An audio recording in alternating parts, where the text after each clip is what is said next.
scared, let us not be afraid of using the tools. You must effectively use that fire. Combating terror, the government tightens its grip. And businesses suffer at the height of the anti-terror operation in Eastleigh. Plus, watchmen now want guns to boost the war on insecurity.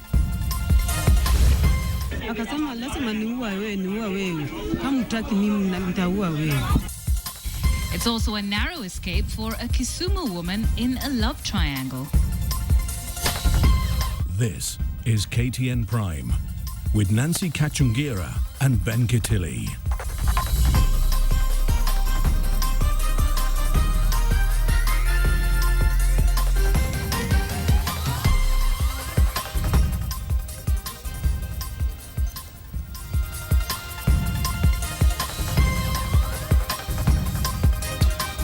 For the second night, we are putting the spotlight on what is now the biggest headache for the Jubilee government: insecurity.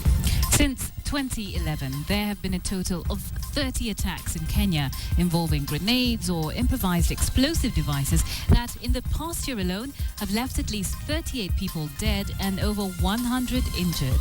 Like many other democracies around the world, Kenya now faces a critical challenge on how to effectively deal with the threat of terrorism and yet maintain a respect for human rights. So, on KTN Prime tonight, we continue this conversation in a search for solutions, even as the nation faces the ultimate test of balancing individual rights and the need to maintain collective security.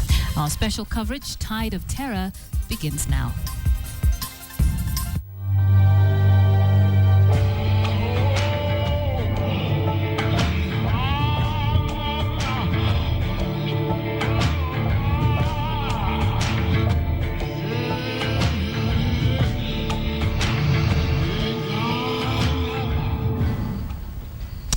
The war against terror appeared to take on a new dimension, with top security chiefs and the Interior Principal Secretary Mutea Iringo backing a shoot-to-kill order. Yes, the two took the controversial stand as they addressed senior security officers gathered in Nairobi. Attorney General Githu Muigai is however assuring that the war against terror will be conducted within the law. KTN's Rita Tinia begins our coverage. The meeting of top security chiefs from the country's 47 counties was a forum to report on the progress made in tackling crime in the counties. But the fight against terror took center stage. Let us not be distracted by the noises. Let us soldier on. With those who called the shots in the security field under one roof, the bosses had a message, backing a shoot-to-kill order issued by Mombasa County Commissioner Nelson Mara. If you are armed, you are not armed to preach to people. Yeah? You are going to kill, isn't it? So you must be neutralized as fast as possible. If you can be arrested safely, fine. But an officer should not lose his life trying to arrest with bare hands. What was the purpose of buying that fire? Using taxpayers' money for the purpose of protecting life and property.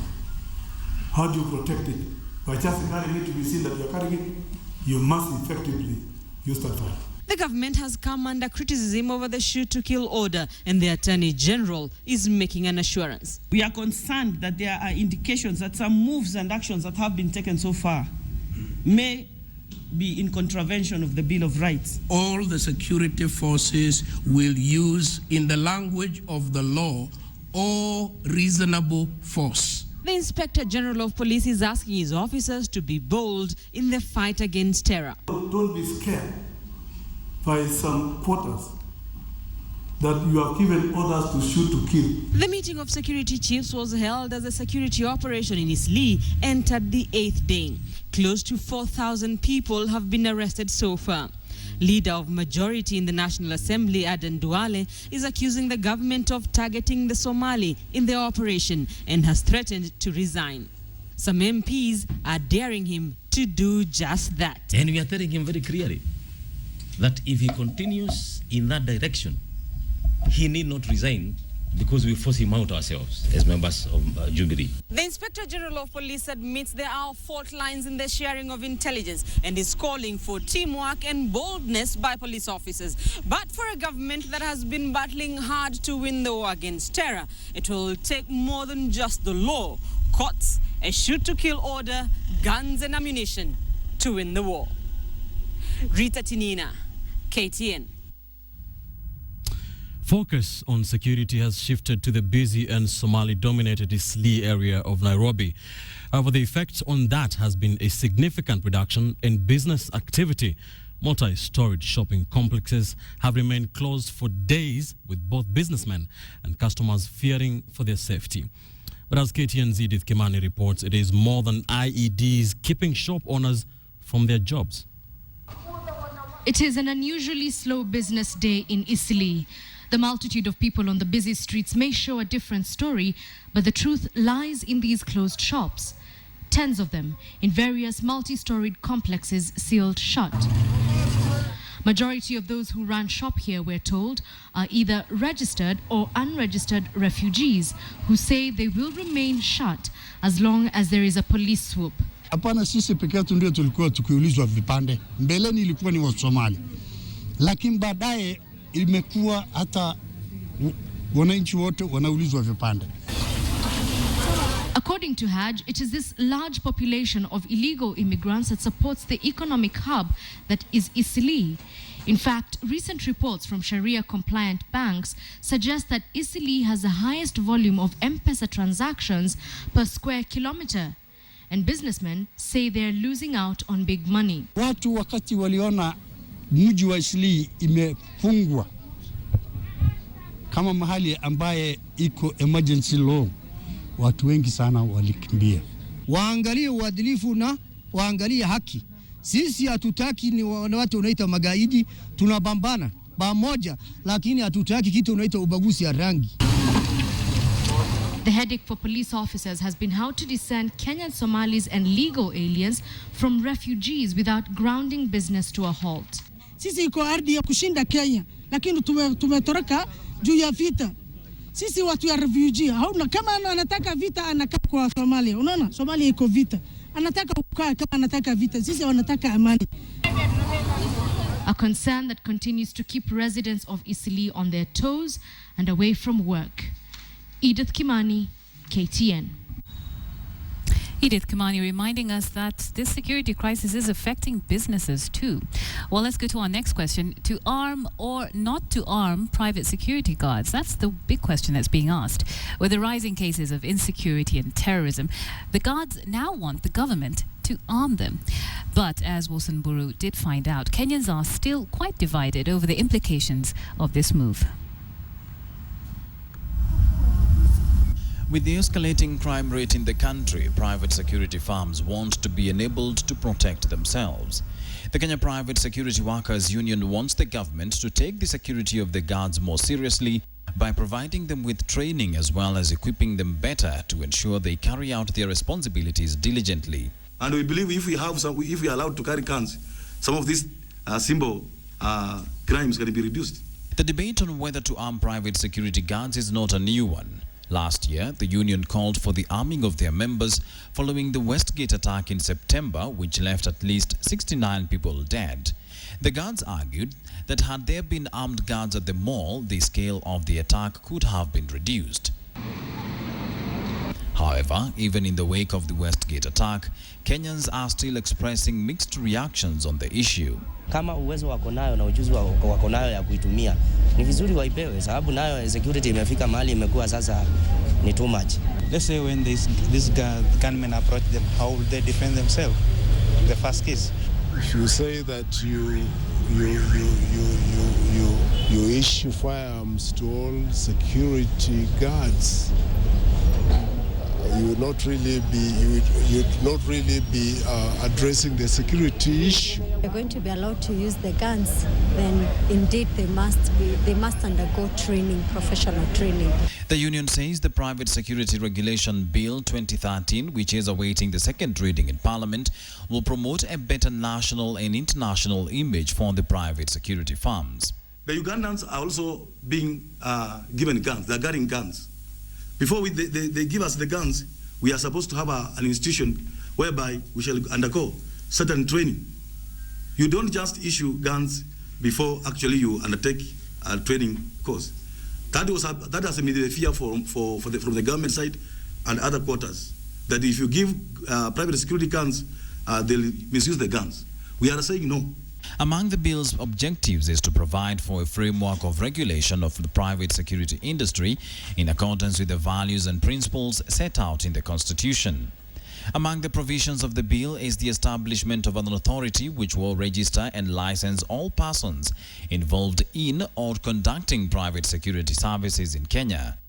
The authority will also be charged with the responsibility of promoting the protection and enforcement of the rights of security guards, private security officers and other employees in the private security services industry. Wilson Buru, KTN Prime.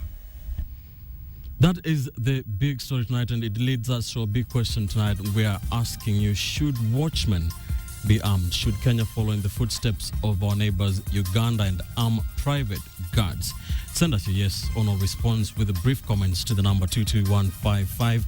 You can also join that conversation on Twitter. Our hashtag is Tide of Terror, and of course our handles are at Ben_Kitili, at KTN Kenya, and at Kachungira. Shall be sampling your views during this live newscast and shall be giving you the poll results at the end of this program.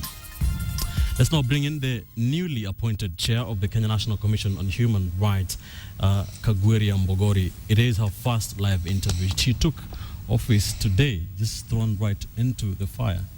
Karibu sana. Asante sana. Now, we have seen what's been happening in Kenya, the high levels of insecurity, and what has been happening in Italy in the last couple of days, the swoop to just make sure the police agents get to the bottom of this problem. And there have been allegations. There are allegations, as we know as of now, of human rights abuses in Italy as the police carry out these operations. What do you know about them as you take office? Okay, first of all, thank you very much for having me on your show. And I would like to say that insofar as the arrests in Eastleigh and other parts of Nairobi are concerned, one, the Commission takes the view that the government's commitment on fighting terror and ensuring the safety and security of Kenyans is a very important thing, and we support that move. Because our view is that in the absence of safety and security, no human rights can be enjoyed by anybody. Having said that, we are minded that we have a Bill of Rights, and the constitutionally guaranteed rights in the Bill of Rights has to be respected. And Article 25 of the Constitution actually states that under no circumstances can certain fundamental rights and freedoms be suspended, and the rights and freedoms that cannot be suspended are the right to humane treatment or freedom from torture, degrading and inhuman treatment. The right to a fair trial can also not be suspended, amongst others. Now, the work of enforcing the whole anti-terror fight is not ours as a human rights commission, but our work and our mandate is to monitor these processes and ensure that human rights are observed. So in Italy, for example, here's the dilemma. Security agents have to move very quickly to be able to arrest this situation, and they move into a house very quickly, but they want to say the police officers do not have a search warrant, and that they say their rights have been abused. That is a really catch-22 situation, isn't it? Well, I would like to say that, first of all, being mindful of the fact that this is my first day in office, and that therefore there are certain things we'll have to do in terms of monitoring the whole situation and getting all the facts of how these searches and seizures have taken place in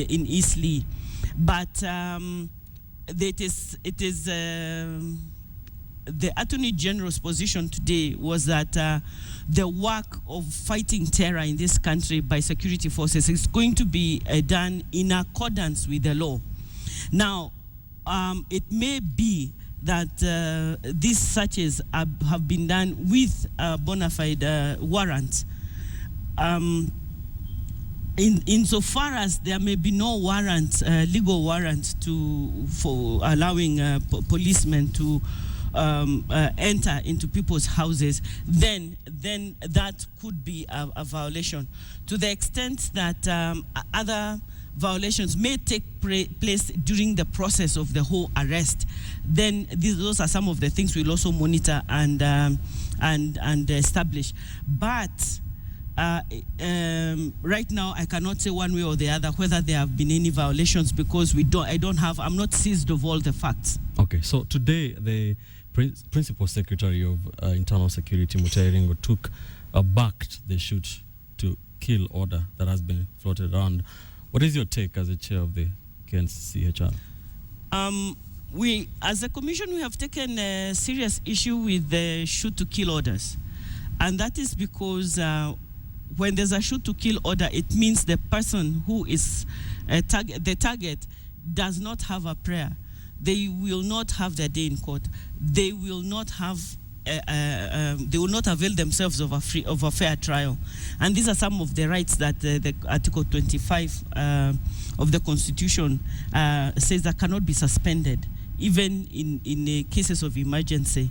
So, and that we think that while it is a difficult situation because enforcing safety and security measures in a fluid situation where terror just breaks out and new forms of terror break out in a country that is then clamoring for security and crying to its government for protection, you find that all these are competing interests, and it is important, but it is important that in the process of fighting terror in all its forms, that constitutionally guaranteed rights are not suspended.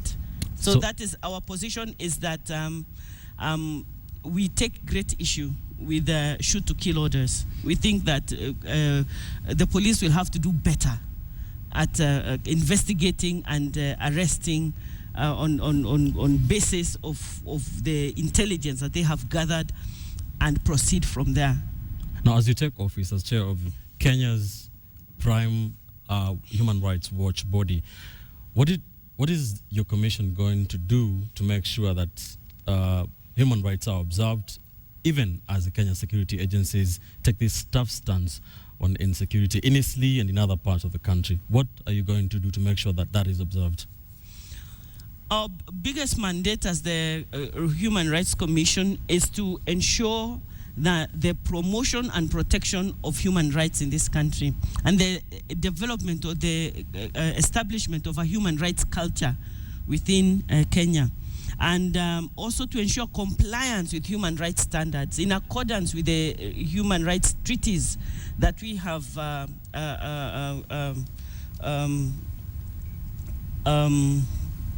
ratified as a country. Now, the commission has been in existence because what we have now is a successor commission, and we've had a human rights commission before, and but our commission currently has certain priorities, and our priorities are working in institutional reforms and working with 3 specific institutions in terms of ensuring the human rights aspects of these institutions, and that's the Electoral Commission, the police, and the judiciary. We are also targeting access to justice programs, and specifically alternative dispute resolution mechanisms. Yes. We'll also champion economic, social, and cultural rights. Now, these are very important rights, but they are never as urgent as searches and seizures in Isli, for instance. So they may not make front page news. Thank you so much. Thank you very much. Thank you so much, Madam Chair, and all the best in Thank your you new very job. much. Yes. Kagweri Mbogori, the newly appointed chair of the Kenya National Commission on Human Rights, is taking a stance and taking a look at some of these issues. On a day the war on terror took a different dimension as top security chiefs, including the Interior Principal Secretary Mutai Iringo, seemed to back the so-called shoot to kill order. This has been our special coverage, Tide of Terror.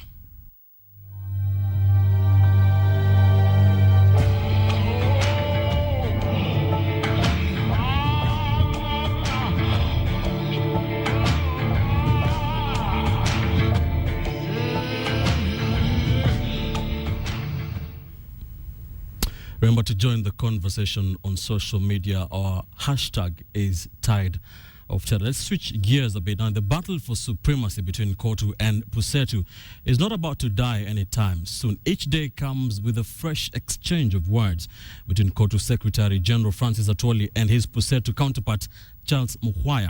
KTN's Ian Ofula brings us the latest volley of words between the two trade unionists.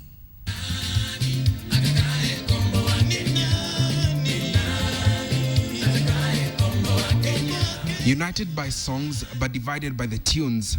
Solidarity forever, for the union makes us strong.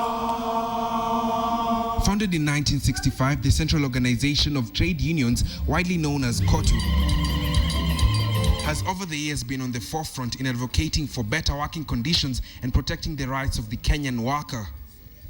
With over 2 million members drawn from its affiliate unions, mimi nakufa kwa ajili yako, wewe kufa kwa ajili yangu, kufa kwa ajili yangu, wangapi watakapokufa kwa ajili yangu?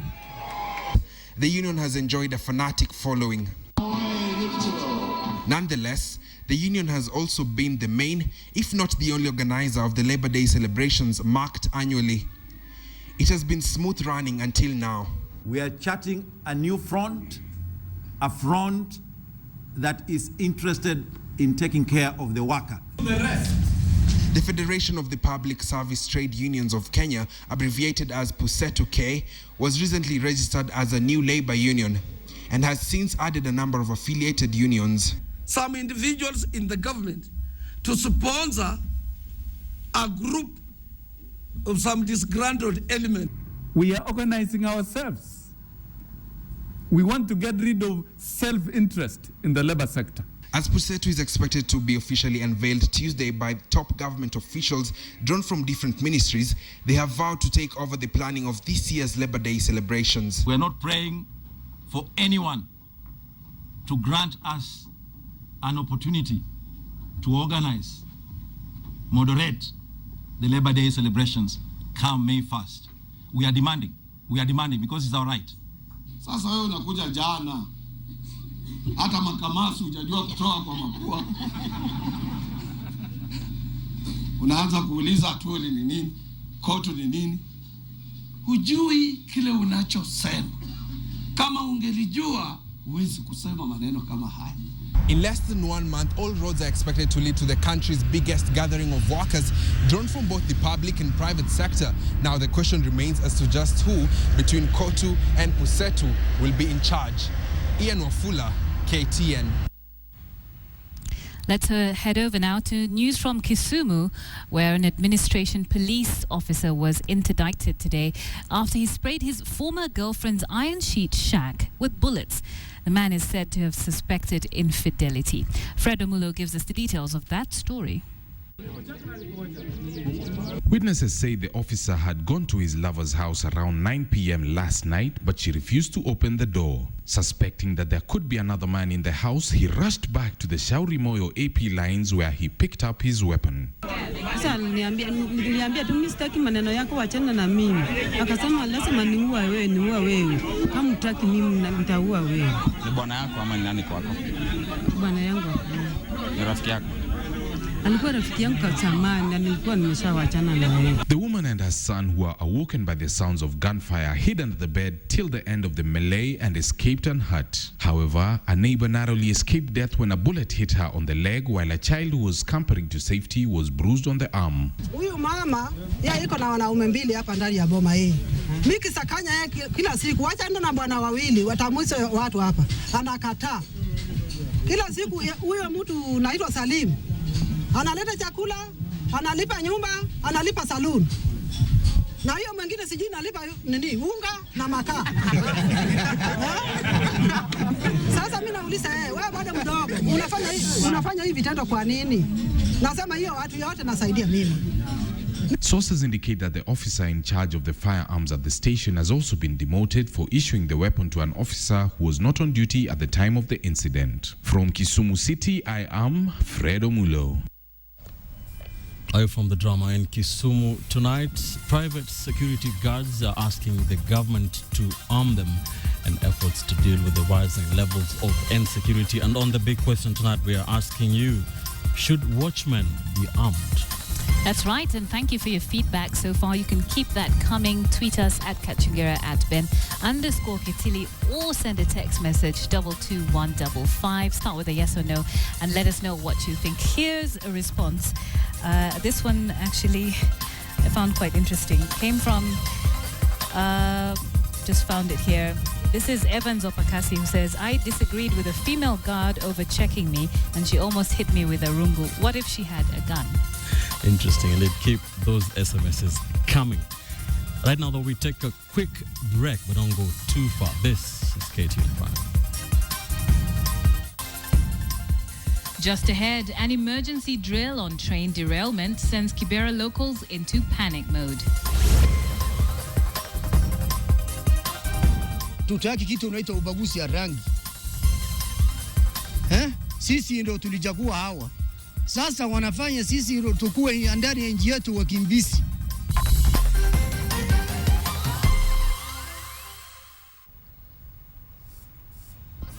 Welcome back. This is KTN Prime. Now, Kenyans woke up to the news that a train had derailed in Kibera, causing an unconfirmed number of fatalities and injuring at least 500 people. It turns out that the National Disaster Management Unit set up a drill to see how fast various emergency and rescue agencies would respond to the situation and also see what the public would do. The drill took place at the district officer's premises in Kibera and ended at the Kenyatta National Hospital, not without causing a bit of traffic on Ngong Road and other feeder roads. Take a look.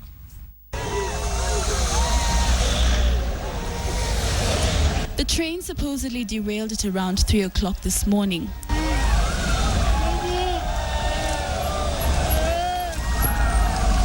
Tweets on social media claimed that at least 20 people were dead and 500 people had been injured.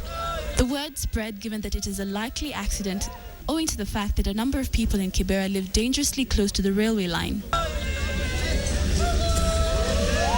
By 4 a.m. this morning, emergency and rescue workers were in Kibera collecting the bodies and tending to the casualties.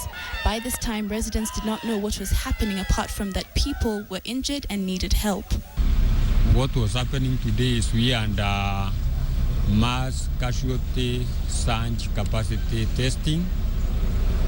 We were testing the Assange fire, structural collapse, and the transport incident. The incident happened and all agencies which you expected responded. And we managed to deal with the incident as expected. And as he has said, members of public, they are very good in terms of arriving at the incident very fast. But most of them don't know what to do. Sometimes when you go to help, you do the wrong thing. But when you let the experts work, it gives them and saves a lot of lives. Because we were testing so many casualties from different kind of attributions, the public may not be aware which unit to treat where. They just went to help. And when they help, they do the wrong thing. When the injured were dressed, they were taken to hospital, which took most time given the traffic in Nairobi. Kenyatta National Hospital is the busiest hospital in Nairobi. Most, if not all, casualties of tragedies are brought here. However, the road to the accident and casualty unit is under repair and causes heavy traffic in the morning. And it took ambulances at least 15 minutes to get to the hospital's emergency area. Those who participated in the drill will assess their response and report their experience, especially challenges, to the National Disaster Management Unit. Catherine Omwando, KTN. So a few months ago, we brought to your attention a proposed bill in Kilifi that would ban the wearing of mini skirts. Well, it looks like that has hit a snag after the county speaker dismissed it. Speaker Jimmy Kahindi said the bill was in violation of the constitution. Now, the bill had been introduced by County Assembly member Renson Kambi, who was reportedly scandalized when he found a scantily dressed woman in a government office. I have made my ruling that I have declared the motion inadmissible in that it violates Article 44 of the Constitution. Sema kweli huu mswada naona ni mswada muhimu na ni sharti watu waufikirie kwa upana sana, kwa sababu imechangia mambo mengi sana, mwanzo hasa utoefu wa mavazi yasiyokuwa na heshima katika kaunti yetu ya Kilifi. If somebody wears a miniskirt, whose right are they violating? That is a question. And again, based on the issue of culture, I don't find it proper to say that people should not be allowed to wear certain kind of clothes. So that's about the long and short of it. Let's go to our business studio now. Bonnie Tunya is standing by for the latest in business news. Bonnie, I was talking to you earlier, and you were telling me that the government might stop borrowing from commercial banks. Yeah, that's right. That's their effort in trying to just tame the interest rate. But more interesting news, Nancy, is that the economy of Sub-Saharan region is set to grow at a faster rate than before. Stay tuned. Government to exit local borrowing seen as an exit to lower interest rates. Good evening, my name is Bonnie Tunya. Now, the government plans to exit local borrowing seen as one of its strategies to drive interest rates to a single-digit regime within the next 12 months. Here is Philip Ketan with that story. Kenya's banking industry today charges an average of 18% in interest rates on borrowing by customers. This, the government says, is unacceptable since the country is losing out on key development agenda due to the high financing cost. According to Deputy President William Ruto, recommendations from an ad hoc committee he had formed will soon come out to forge the way forward. There is a debate at the moment in government circles led by Treasury. We are concluding our recommendations as government. We are going to share these recommendations with the private sector and all the other players that are involved in this debate. The Deputy President emphasized that the difference between lending and deposit rates, which currently stands at about 10.57%, is uncalled for, hurting Kenya's efforts to position itself as a regional financial hub. If you are paying 2% for a depositor and charging 20% for a borrower, I don't think that's business. I don't think it is business. It is something else. Over the last 2 years, the mismatch between deposit and lending rates have dominated national debates. These have seen attempts by, among others, the legislature to force bank lower lending rates, but with little success. But now, in a movement to push commercial banks to lower the interest rates, the government is now lobbying corporate companies to avoid banks and instead focus on raising capital through the securities exchange. We have given clear instructions to Treasury that unless it is absolutely necessary, the government must find an exit strategy from borrowing in the local market so that we can keep local resources in the local market from our banks for the private sector and for the small and medium-sized enterprises, for them to use it. Commercial banks have, however, insisted that the rates charged are as a result of, among others, the high operational costs in the industry. Philip Ketan, KTN Business. The Nairobi Securities Exchange has received or rather unveiled a new look as part of its 60-year celebration. This comes as it prepares to float an initial public offering at the main investment market segment coming soon. The stock market is expected to play a crucial role in helping the government raise funds through treasury bonds and infrastructure bonds. So far, the government has raised 995 billion shillings through the issuance of treasury bonds listed at the NSE. The exchange is also expected to play a key role as a platform for the upcoming dual listing of the sovereign bond to be issued by the government. There you are. There will be confetti and fanfare. Yes. 24 is the 60th anniversary of the board has appointed a transaction advisor who are currently very busy working towards self-listing of the exchange through an initial public offer before the end of June this year. The National Treasury is exploring the most efficient ways in which county governments can access the capital markets to raise funds for capital expenditure to reduce the burden on funding from the taxpayers.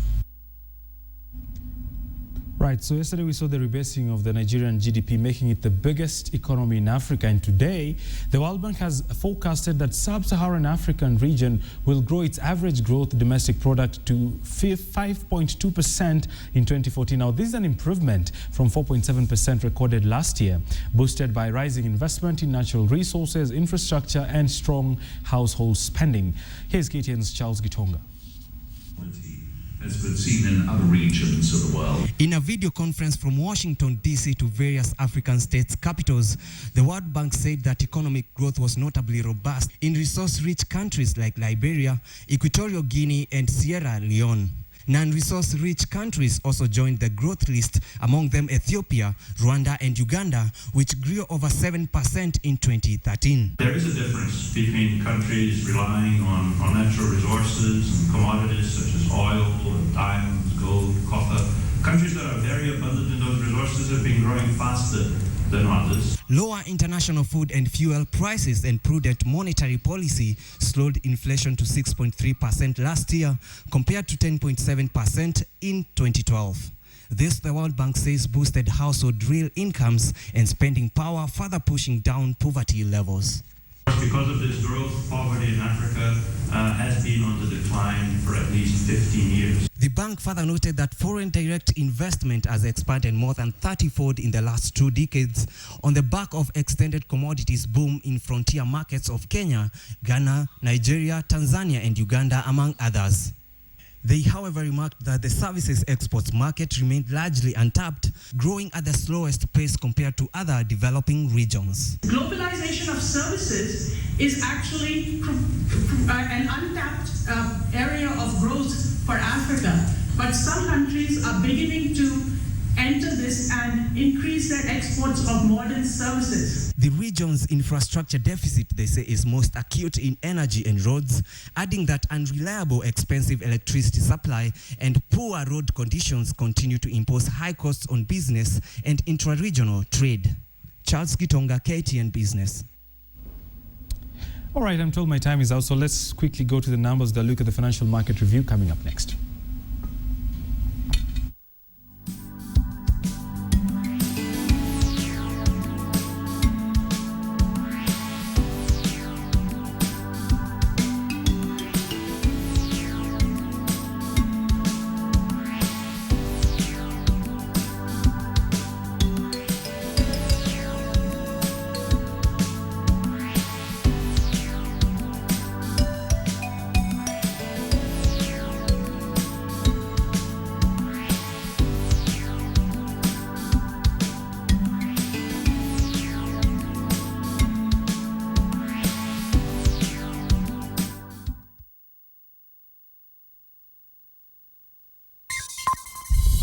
KTN Business in association with Safaricom Business. Jisot na Samsung Galaxy S3 Lite for 5,000 bonga points and 6,999 shillings. Available at all Safaricom shops countrywide. Right, so that's how the markets opened on Monday, on the day that Ken Kobil just joined the group of the most active counters, moving just about 1.4 million shares. I have more numbers tomorrow. My name is Bonnie Tunya. Nancy? Thank you very much, Bonnie. Now, did you miss our top story? Well, here it is for you once again. The war against terror appeared to take on a new dimension, with top security chiefs and the Interior Principal Secretary, Mutai Ringo, backing a shoot-to-kill order. Now, the two took the controversial stand as they addressed senior security officers gathered in Nairobi. Attorney General Githu Muigai is, however, assuring citizens that the war against terror will be conducted within the law.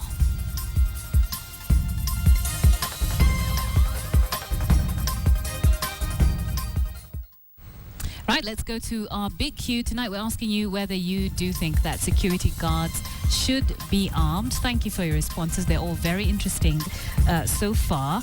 And remember, you can keep sending those in as well. You can tweet us or SMS us. Yes, Victor Odhiambo says this idea is still premature for a third world country like Kenya. There'll be too many extrajudicial killings. Okay, and there's quite a few tweets here saying that, you know, Uganda has been doing this for many years, and actually Rwanda has armed security guards as well. But a lot of people are also raising the point that, you know, just arming them comes with a lot of things that they have to be trained. And one of the instances that we can point out, for example, is the fact that in Uganda, world recommendations are that security guards shoot at least 50 bullets a year for them to be trained properly. And yet most of them will maybe shoot at most 1 bullet a year because bullets are expensive in their training. Indeed. So, of course, those are things to consider.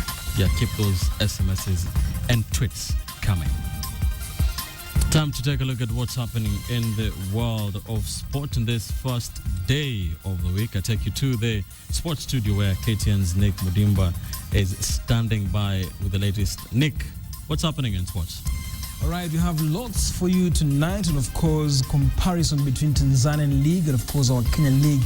And of course, development is happening in terms of facelift of the stadium now. This time, we focus on Nyahururu Stadium and more on international news. Stay tuned. Time now for sports. I'm Nicholas Mudimba. Renovation of the Nyahururu Stadium has begun. This will be relieved to athletes in the area who have had to travel to far areas to train. The county government has pumped in about 3 million shillings for the facelift. However, some feel the pace at which the renovation is being done is very slow. This is the ISO that greets you when you arrive at the Nyahururu Stadium. The pitch is in deplorable condition, never mind the fact that the area boasts of some of the finest athletes in the country. However, the county government decided to heed to their call, and a tour to the sports facility by KTN showed workers busy, giving the sports facility a facelift, albeit at a slow pace, according to many here. Hii kazi inaendelea vizuri, lakini najikokota, manake sasa wakiweka wall za mawe, lakini sasa wameweka waya. Lakini sasa hivi wameweka kani, wao wameweka mesh waya huku, kani kuku zinafungiwa huku. Unajua kama tunataka kulipisha uwanja, hatuwezi lipisha uwanja ikiwa na fence imewekwa allowed.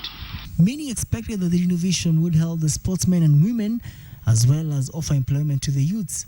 However, the youths now feel left out by Laikipia County Governor Joshua Irungu, who had promised to involve them in the facelift. Kulingana na ile committee tulikuwa tumepanga stadium, tumeongea na bwana Joshua Irungu, governor wetu, tukakaa chini naye na matimu zote za area hii, tukasema vile tutatengeneza hii uwanja. Lakini kulingana na wakati kulisemekana hii uwanja itatengenezwa, walifanya mambo zingine hatuwezi elewa. Walileta watu wengine kutoka nje. The Laikipia County Government has pumped in about 3 million shillings for the renovation. Victor Ogale, KTN Sports. KTN weather forecast in association. So on our big Q tonight, we asked you whether you think that security guards should be armed as per their request. Ben, how did we poll? This is how you have polled. 63% disagree with that, saying no, and 37% say yes. Yes here from Martin Mutumo says security firms should employ training, issue firearms to improve security in the country and job creation. Right, Kanya Gyoko says yes, with better wages and improved working conditions. A good army marches on its stomach. Samaremo agrees with that, says no, you cannot pay an armed person 4,000 shillings a month. First, they should be paid well, otherwise there will be a threat. And Joe Nyaga says, I agree, arm them. We don't have enough security officers keeping us safe. They need to be trained. Kenyan Scribe says with proper training on gun handling, yes, perhaps we should benchmark in Uganda to find out how they did it. Well, studies have shown that more guns do not necessarily mean a safer nation. America does have the highest number of gun-related deaths because they have, well, maybe not because, but they do have the highest number of guns, whereas Japan, with the least number of guns per head, does have the lowest gun-related deaths. So that is something to think about as well. Yeah, true on that. Many thanks for participating on the big question tonight and for joining us on your most qualified news bulletin in town. KTN Prime. I'm Ben Kitili. Good night from the Standard Group Center. It was great to have you. Our sign language interpreter this evening was Miresha Owiti. I'm Nancy Kachingera. Catch you tomorrow.